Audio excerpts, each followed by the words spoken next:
बुलाइए ना सब लोग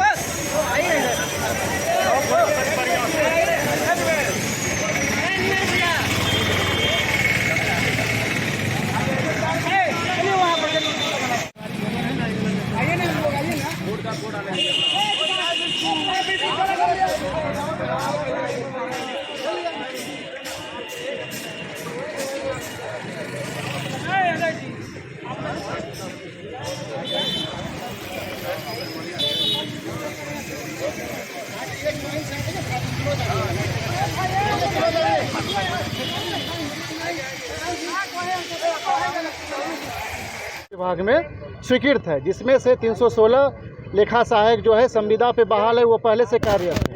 एक साल पहले परियोजना से एक एजेंसी को माध्यम से 218 था ना, 218 लेखा सहायक का बहाली किया गया। हम लोग का एक साल पूरा होने के बाद हम लोग को हटा दिया गया, इसलिए हम लोग यहाँ से किया गया, परियोजना की तरफ से हटा दिया गया, इसलिए हम लोग यहाँ पे आए थे। हम लोग एक तरफ सरकार रोजगार देने की बात करती है, नौकरी देने की बड़े बड़े वादे करती है बड़े बड़े मन से, एक तरफ हम लोग का रोजगार छीना जा रहा है। हम लोग रोड पे आ गए हैं, हम लोग के सामने आर्थिक स्थिति का गंभीर संकट पैदा हो गया है। हम लोग को ऐसे एजेंसी से एक साल के लिए दिया गया था, बोला गया था कि वो रेन्यूअल होते चला जाएगा।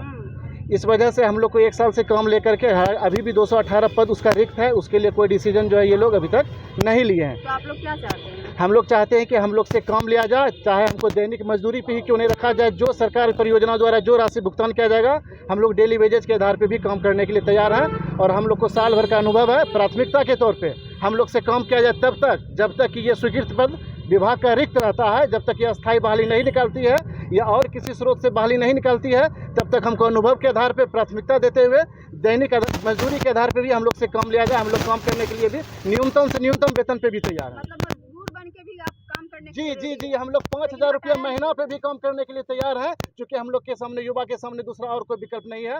टोटल लोग ग्रेजुएट हैं, पढ़े लिखे लोग हैं, और हम लोग के सामने ये स्थिति उत्पन्न हो गई है कि हम लोग को 5,000 लोग का जी 5,000 रुपये का भी जॉब ये सरकार में हम लोग को नहीं मिल रहा है। जहाँ मिल रहा है, अगर आप लोग को हटाना ही रहता है तो ऐसी बहाली क्यों करते हैं साल भर के लिए?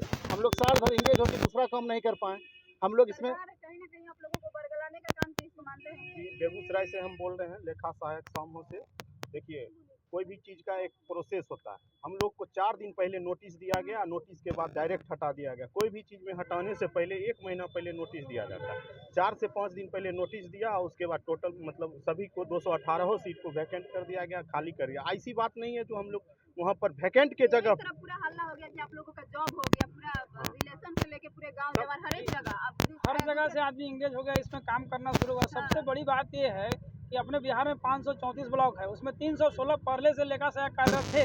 जब मुख्य सचिव के पाठक जी आए थे, उस समय 218 की महसूस किए कि अकाउंटेंट जरूरी है, तो 218 की नियुक्ति हम लोग को आउटसोर्सिंग के माध्यम से किए, और उसके आधार पर हम लोग 11 महीने काम किए। एजेंसी में जब हम लोग की नियुक्ति हुई, उसमें बोला गया कि आपको रिन्यूअल होते जाएगा, 3 साल तक कम से कम चलेगा ये कॉन्ट्रैक्ट। और सबसे बड़ी धोखा तो इसमें एजेंसी से भी हुई है। अच्छा, पैसा लेके भी मतलब ज्वाइनिंग करवाया जी, वो थोड़ा बहुत पैसा लिया गया, बट बात रह गई कि हमारी सरकार बड़े बड़े वादा करती है कि हमने युवाओं को रोजगार देंगे, तो एक तरफ से रोजगार देने की बात कहती है, एक तरफ से छीनने की बात की। अभी जैसे हमने एसपीडी साहब से मिला तो उन्हें सीधे सीधे हाथ खड़ा अपना कर लिया कि आप हमारे विभाग के नहीं हैं।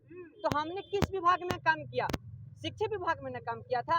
आप पैसा दिए तो हम उस समय नहीं देखे कि हम किस विभाग को दे रहे हैं।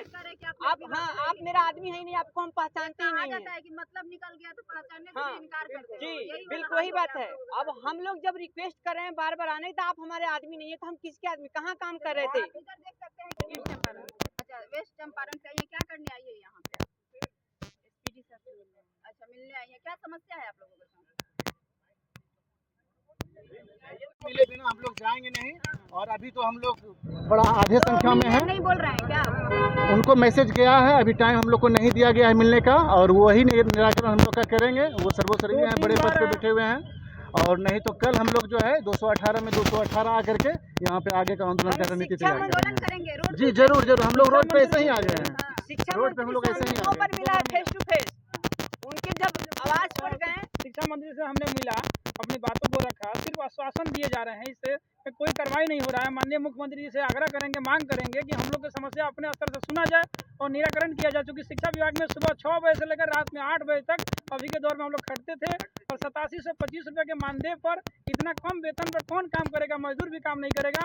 और इस स्थिति में हमको एक बार में हटा देना, 218 परिवार को उजाड़ देना, सरकार की मंशा क्या है? इस पर मुख्यमंत्री जी अपने से संज्ञान ले और इस पर विचार करें। माननीय सम्राट चौधरी उप मुख्यमंत्री जी से भी आग्रह करेंगे इस पर अपने स्तर से भी इस पर संज्ञान लेते हुए हम लोग छीनने की वजह से मुझे बहुत सारी प्रॉब्लम मतलब कठिनाइयाँ झेलना पड़ रहा है, क्योंकि सरकार एक तरफ वादा करती है कि 50% लेडीज को आरक्षण दिया जाएगा, काम करवाया जाएगा, और लेकिन हम लोग के साथ बहुत बुरा हुआ है। क्या ऐसी सरकार को क्या कहेंगे? क्या दोहरी नीति सरकार कहेंगे? क्या कहेंगे भैया?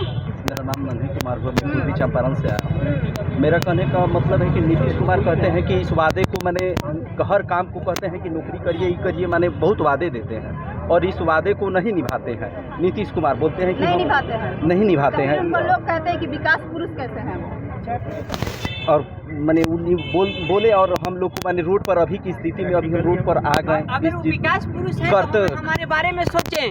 अगर वो कह रहे हैं कि हम विकास पुरुष हैं तो हम लोग रोड पे क्यों आए? अगर विकास पुरुष से वो रहते तो हमारी रोजी नहीं छीनते। आज हम लोग क्या हैं, रोड पर आ गए, भूखमरी का हमारी परिवार कैसे चलेगी? हम घर में अकेले हैं और उसी जो भी रुपया मिलता था उसी से हम लोग अपने घर का गुजर बसर करते थे। पैसा मिलता था सर? और 87 से 25 रुपये में हमने रोजी रोटी चलाता था और उतना ही हमारी सैलरी, इतना कम। और सरकार बड़े बड़े वादा करती थी कि हम एक लेबर का भी उससे ज्यादा मिलता है, लेबर से भी कम हम लोग की मजदूरी मिलती है, फिर भी हम लोग संतुष्ट उसी में थे कि चलो भाई कम से कम सरकारी जॉब तो कर रहे हैं। ये तो खुशी थी हमारे अंदर कि हमारी सरकार में जब ऐसी सरकार हमारी रोड पे ला दी तो हम क्या करेंगे। पूर्वी चंपारण से यहाँ पे क्या कर रहे हैं? इतने भीड़ में आप लोग क्या कर रहे हैं? हम लोग का रोजगार छीन गया, उसके लिए बात करने आए थे SPD सर से। तो क्या बात हुआ? बात हुआ यही कि हम लोग किसी और को दिए थे, जो विस्तार विजन को दिया गया था। विस्तार विजन सिर्फ 1 साल के लिए ली हुई थी, उसके बाद हम लोग को हटा दिया गया, जबकि विभाग में और पद भी है उन लोगों के। शादी भी नहीं हुआ है ना? शादी ये बताइए कि हर एक जगह तो हल्ला हो गया होगा कि आपका जॉब हो गया। ये तो है कि हल्ला हो गया, सब कोई जान गया होगा ना कि आपका जॉब हो गया, फिर आपका जॉब छीन ली बिहार सरकार। तो इसको लेकर क्या कहेंगे? इसी सरकार को क्या कहेंगे? नीतीश कुमार जी तो कहते हैं हम खास करके महिलाओं पे, लड़कियों पे बहुत ध्यान देते हैं। जब महिलाओं पे ध्यान देते तो ऐसी नौबत तो नहीं आती ना। हम लोग कम से कम 25 आदमी हैं, 25 औरत होंगे जो रोड पे आ गए हैं। हम तो अनमैरिड हैं, जो मैरिड है उनके बाल बच्चे के ऊपर भी तो आ गया ना।